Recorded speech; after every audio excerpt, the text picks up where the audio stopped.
masapenin pathenin pha noi chanven tunin huwa pathin thua chomcha chodim thedinga damna e chanwa pakai sumin thangba ne pi ben he tulai ta kalunga pathin thu hung kilang jing chithuai chodim na kanomin hichu pakai pathin beya ipi phachu mumem ti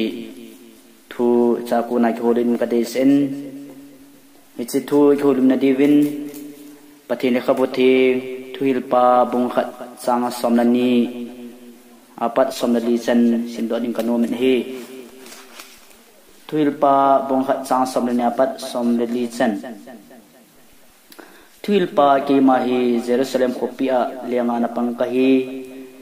hiji chun kinjong pa nuya thil ke bol ke tong ho hi abon cha china banga hol do a hul to ding kagelin kalung thim gilin ka ho sa le jingi hichahin pathinin mimcha pate to ding hiza pe hi nupne ahinai sai pui wanu athil ke bol na ke tong jo si hi ke man kamun beta ni za ka hi panna be jim ahin hui lo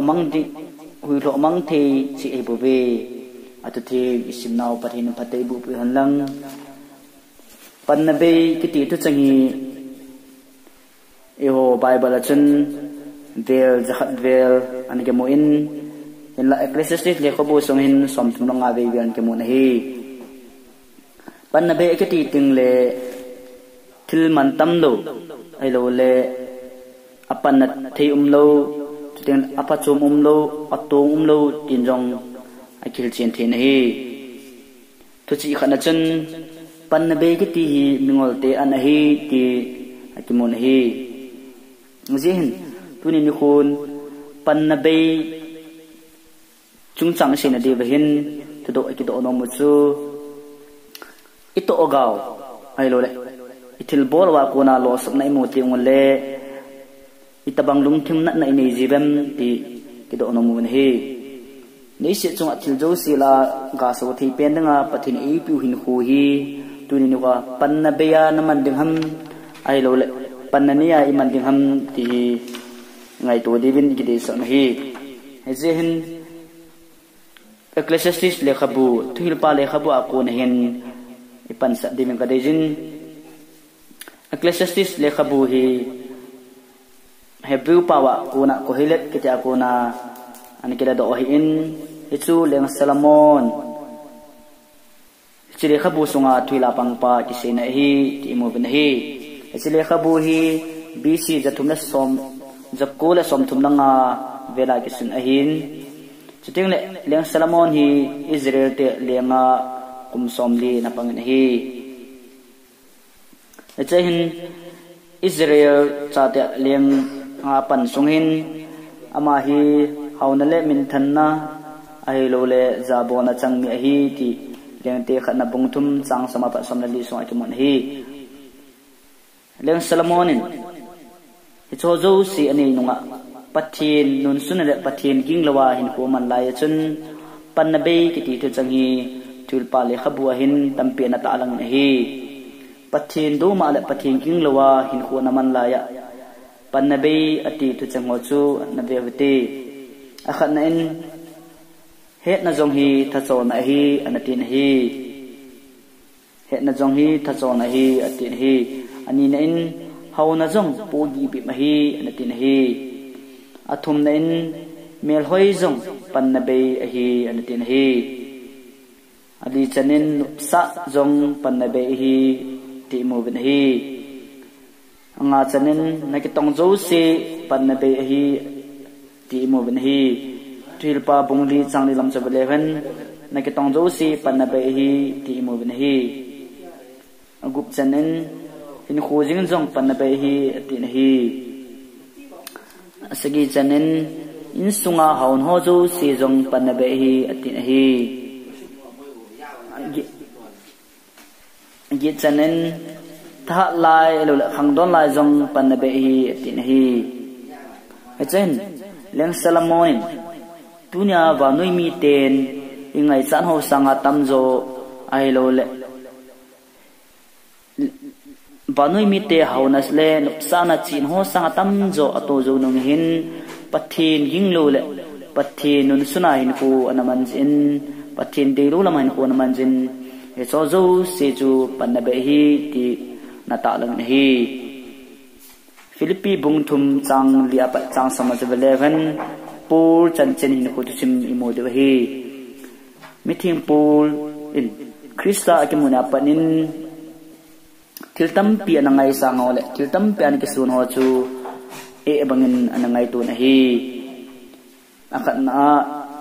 polin ko tisima imo da uchapam dale niginya che kitan ahi na jong chu e bangin anagelit na hi hichun ipiebe saham itaile tulai banoi Christian te in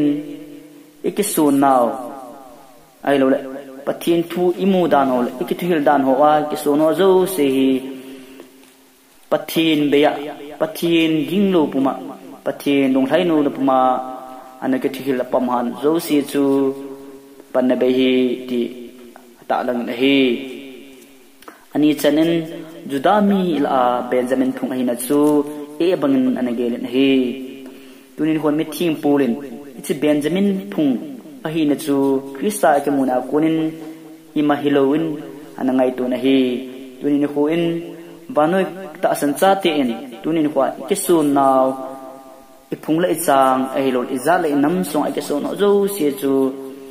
ama en Krista ke mu chen apanin ozo se chu e bang nangai tu na hi tunin khun Pathen be ai kisun naw pung la chang Pathen be ai kisun naw ki thil naw ito trinu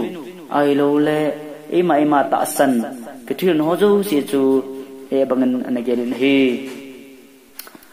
athum chanen Pharisees ho chon phatna lama chon phatna anei na ho jong chu e bangan anangai tu na hi echen chon phatna anei na tampi hong chu Krista muchin lo le Pathen ging di ta hi lo na ai lo le Pathen lung thai na hin ko di ta ka tha sim na nei lo jin cho zo se e bang ngai toi ti chu mo na hi echen tu lai ba noi hin khu a jong ibe na hele tu lai Pathen apu ibol thein ho phai ke san ho italanu Pathen apu ho ibol thein ho zo si chute na Pathen em phat the bu naw ho zo si hin ho zo si kili sa pina a he lo le imare ma phai ke san ho zo si tu ni khwa hi meeting polin Krista ke mo chena pa na chun e bangin imalogen na gerin hi mejihin thil pa le khabo sunga panna be ki ti thu changi tamta be ke mo in te ting le meeting polin kwa chun Krista ke mo chena chun zo si chu imalogen na ngai toi ti ke mo na hi thil pa bungsi changji na pa chang som lam che be na hele leng Salomonin ichi panna be hin khu ai lo Pathen be ya ipi pachum mem ti hin khu akile do ke thina dingin thil na tampi ina pe ben hi akhat chana chen thil pa bungsi changji che be leven thagawa kili sa sangin thagawa thuka aphazoi ti mu ben hi thagawa kili sa sangin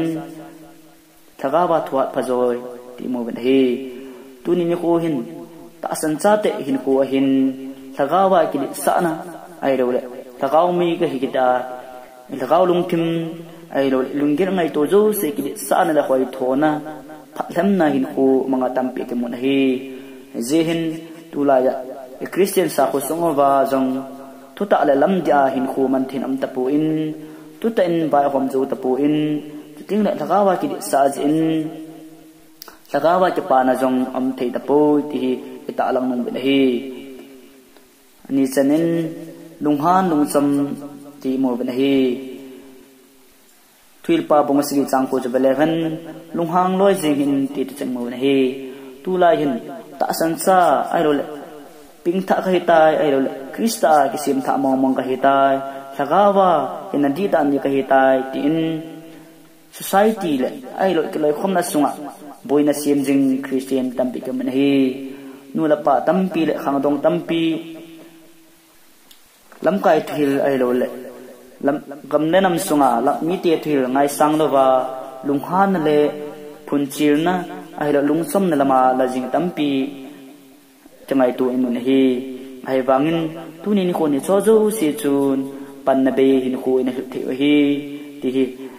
leng Salomon thila kun tu mun hi abanin chang som ni lam chebe nai le kipani gan thenya lunggel thimin ti thuil imu ben hi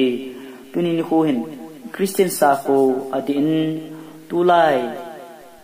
ta san cha te adin 18 hang mi ta san cha te mun telagam tina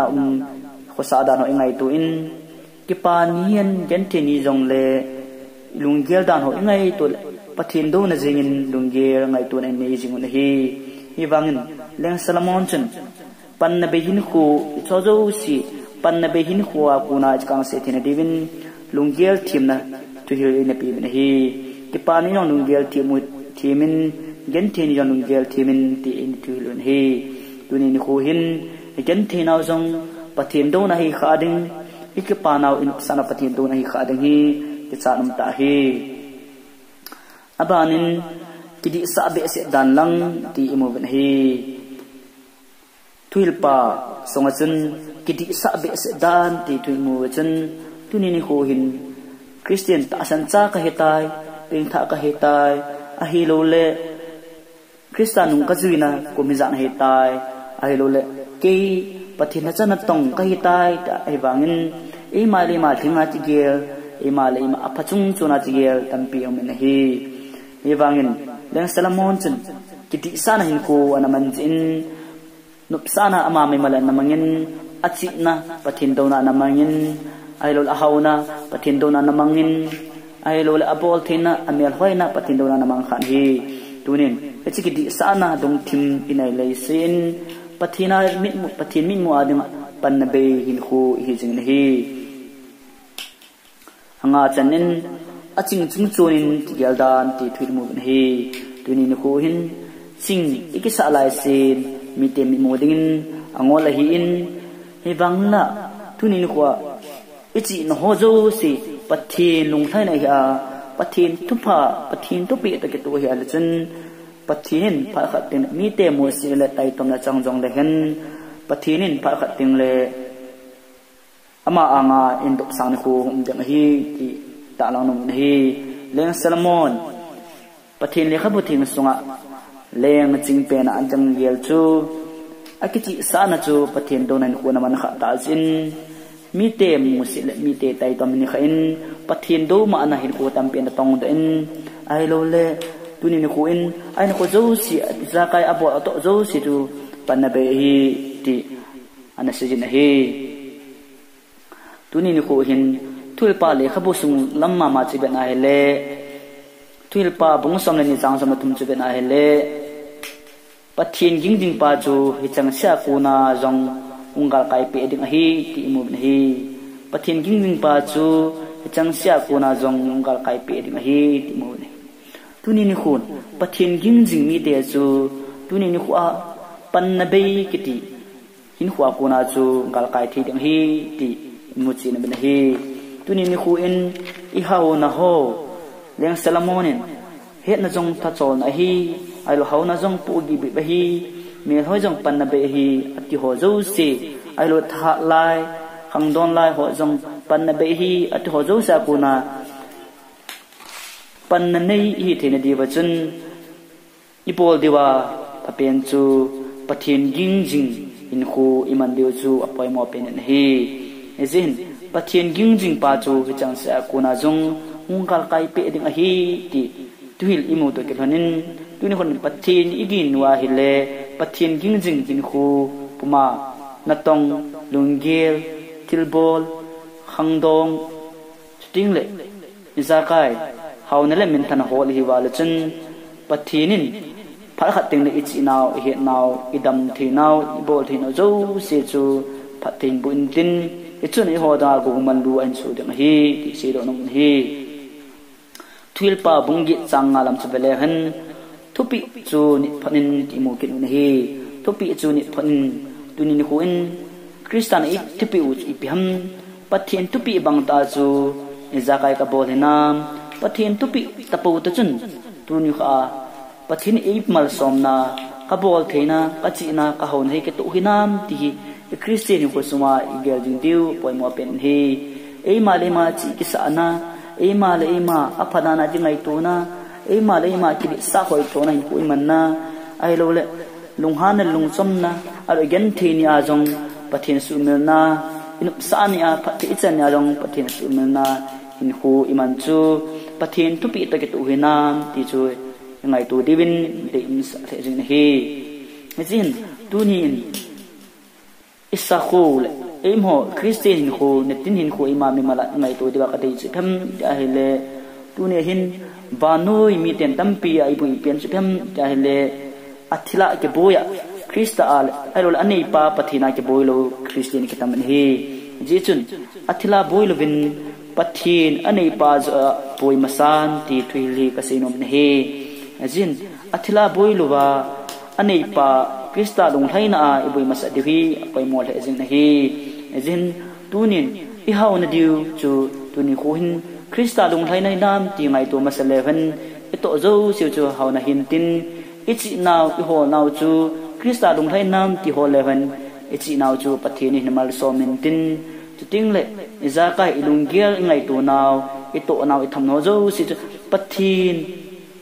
lung thaina nam tin boi masaleven Pathenin athila chu hung boi ding hi ti sei do no bon hi ma bunga lam chu ma bunga chang som na pa som thumna chu leven kum som la kum ni thilunga nu mei pun mang tham khanu chu I mu de hi chin nu mei nu chun Krista pun mang lai lai tham kha chun ama dinga kum tam ta pi jinat na jandam ding mut lagam tina chi wangin Krista pun mang lai lai tham kha chun ama ding dam na chang hi tuni ni khu hin chinu chong chun chi nu mei kum som ni kum ni thilunga yon chun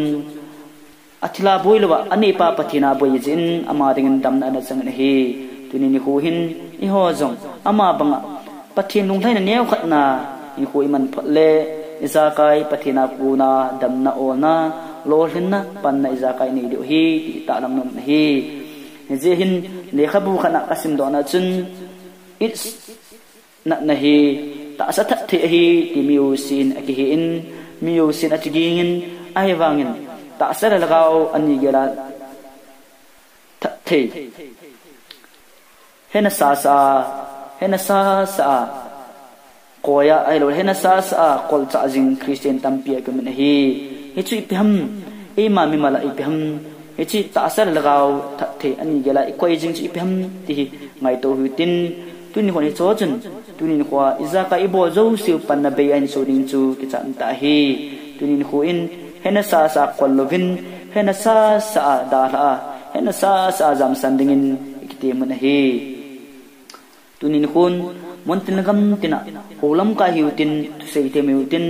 la sa thim tilbol thi mi gin la za hiutin aro mi te ngai sang na tampi changjong lewen Pathen gi nga Pathen tu pi to ke tu lowa ema lung thim